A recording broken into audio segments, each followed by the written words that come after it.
All right, thanks, Matt. Well, there's a lot of optimism about the industry heading into 2022. Some of that stems from the strong consumer demand, but as prices go up, will consumers turn away from beef? The experts here tell me probably not.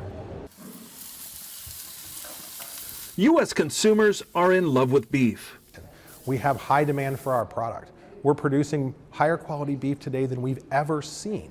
And we're seeing that the consumer's responding to that. Even as retail prices rose some 20% in 2021. The consumer does seem like they've gravitated towards protein in general. Beef, pork, and poultry all seeing higher retail prices and strong demand last year, helping drive food prices nearly 7% higher. Now come 2022, that demand is likely to continue. We do expect beef production to decline this year. Last year was all-time record level beef production in 2021. It will go down in 2022.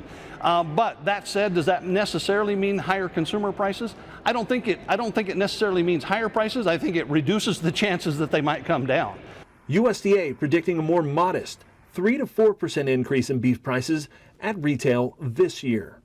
Domestic beef demand is stronger than we have ever seen it before. So we've got that on our side.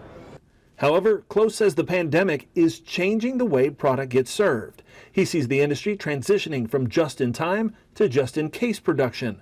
That means solving labor issues at processors with more automation. We think that it won't be a replacement of labor. We think it will be measures to enhance labor.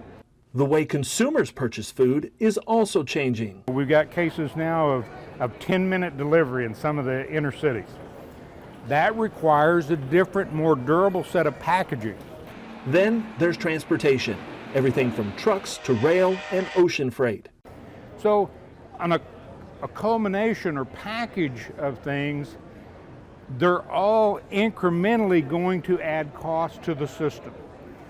How do we absorb that additional cost to avoid another situation of having empty shelves? Meanwhile, lower inventories of cattle, drought stress, and likely higher cattle prices are all part of the shifting dynamics for consumers.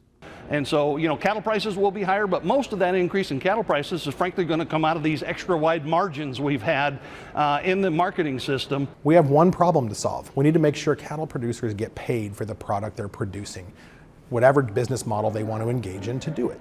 And we need to solve that, but we need to make sure we focus on the fact that what unites us and what really makes this industry so strong is far greater than these few areas where we don't necessarily all see eye to eye.